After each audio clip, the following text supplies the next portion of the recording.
Bali, siapa yang tidak mengenalnya? Pulau Dewata yang menjadi destinasi wisata dunia. Namun di balik segala keindahan alam dan budayanya, ada berbagai masalah yang masih harus ditangani. Salah satunya adalah kemiskinan.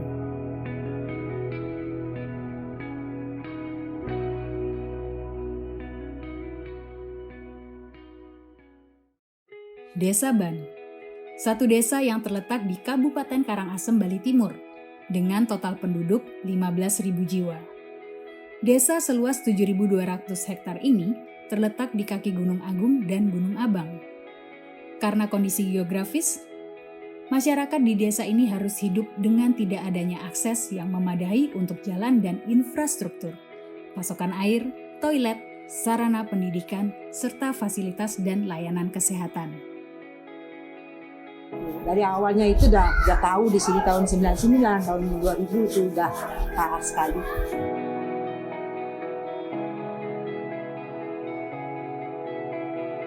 Tentang masalah jalan, sebelum ada Yayasan Ekodorin sama sekali tidak ada jalan. Dulu sebelum ada Yayasan Ekodorin di sini mendorong untuk masalah kesehatan, tidak pernah ada kesehatan masuk wilayah kami.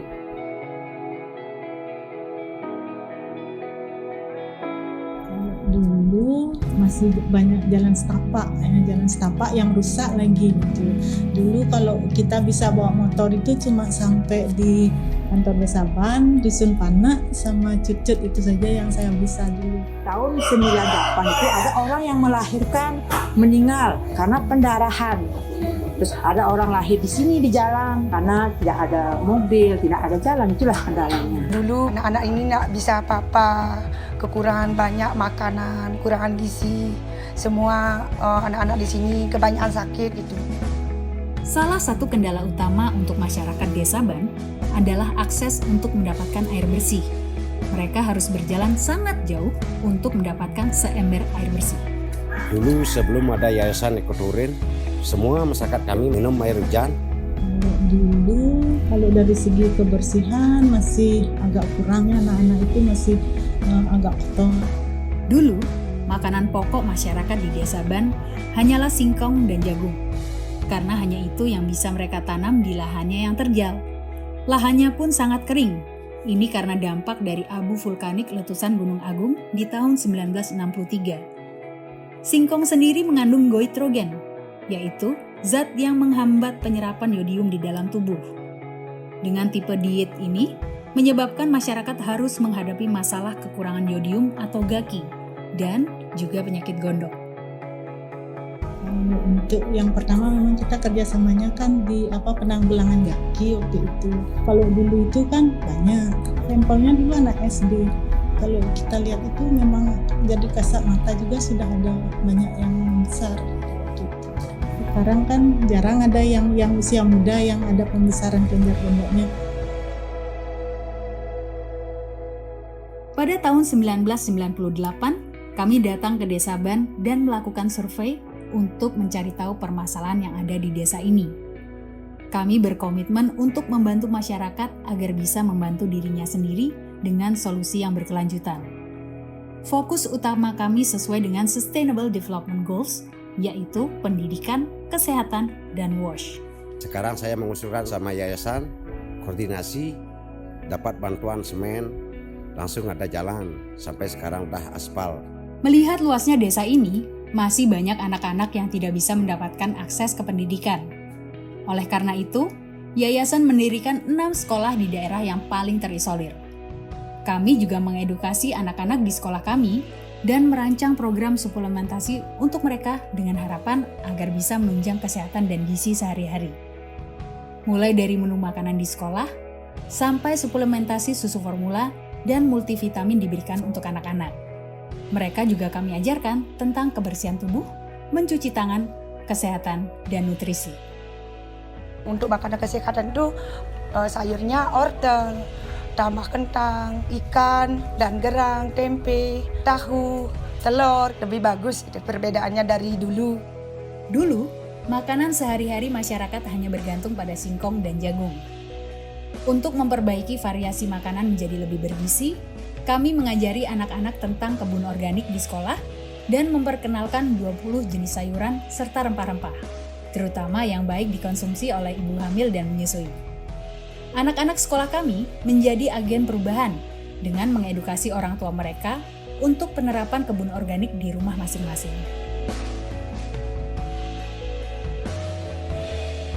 Yayasan mengembangkan 3 mata air pegunungan dengan teknologi perpipaan agar bisa dialirkan ke tempat penampungan air untuk digunakan oleh masyarakat. Berdasarkan hasil tes kualitas air, kami juga mengedukasi masyarakat tentang air yang mereka gunakan sebelumnya dan ternyata mengandung bakteri E. coli. Hal ini diduga menyebabkan tingginya angka kematian anak di desa ini. Kami juga mendirikan cubang atau tempat penampungan air hujan untuk lebih dari 4.000 keluarga serta untuk digunakan di ke-6 sekolah kami agar anak-anak bisa minum air bersih ketika bersekolah.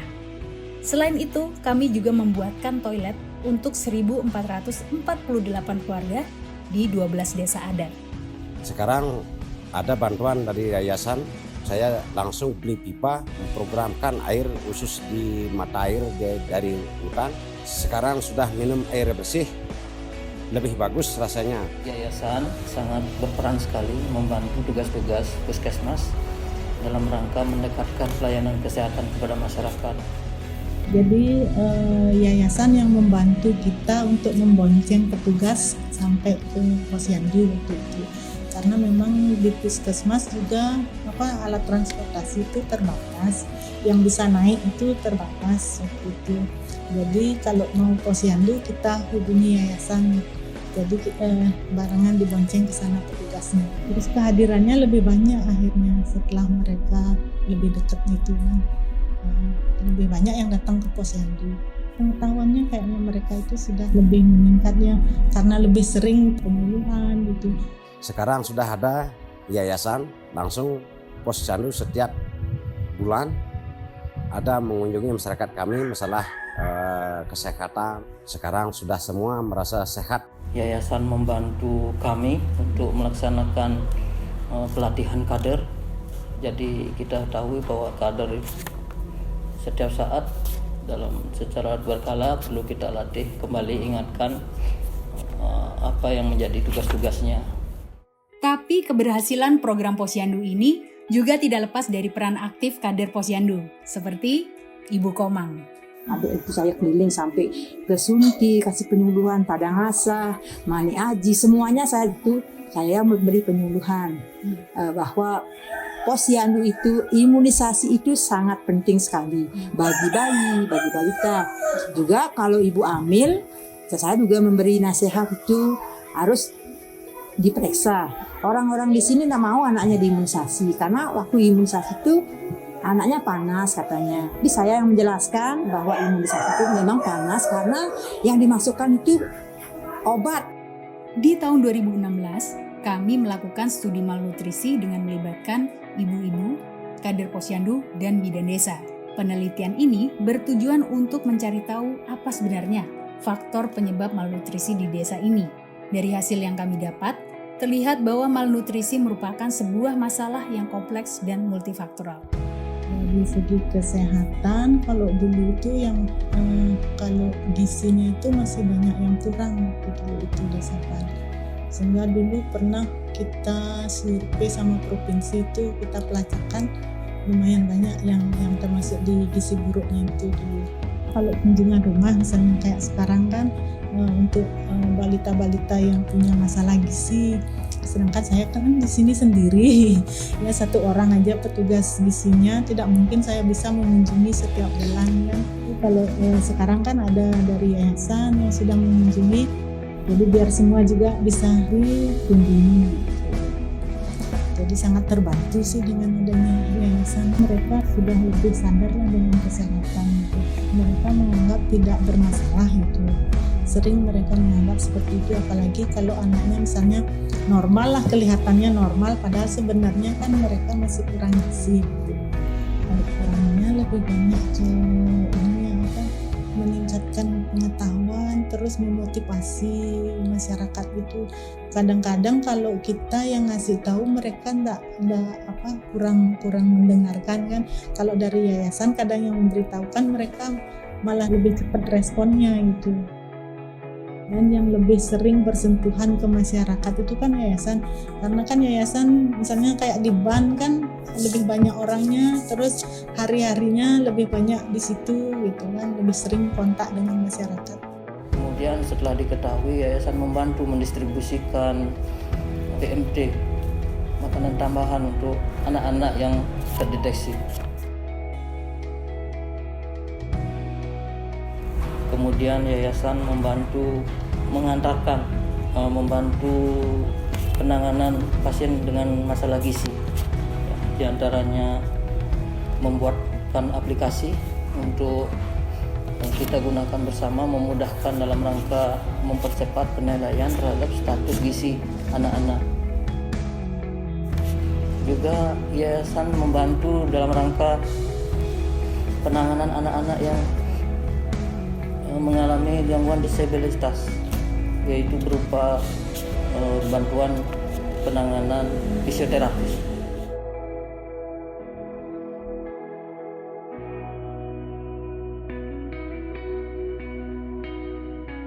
Angka masalah gizi memang berkurang seiring berjalannya waktu. Tetapi, kasus malnutrisi masih sering ditemukan di Desa Ban.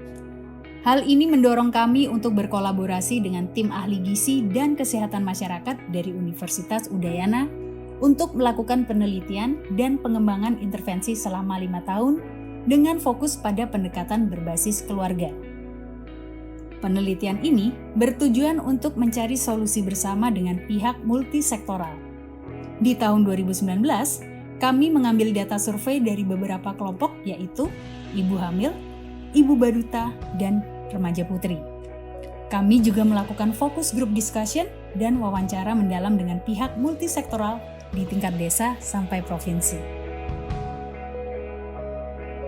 Kita ingin keadaan gizi masyarakat itu bisa lebih meningkat lah, lebih bagus itu.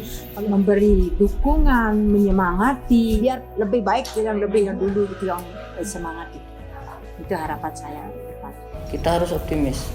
Kita semua yayasan meningkatkan lagi sinergi kerjasama yang sudah bagus ini. Begitu juga kami dengan tokoh masyarakat, dengan kecamatan, dengan dinas kesehatan di kabupaten. Saya yakin ya tidak ada usaha yang sia-sia. Kalau kita serius dan fokus menangani ini, pasti akan berkurang atau bahkan tidak ada stunting, gizi buruk dan sejenisnya di wilayah kita ini.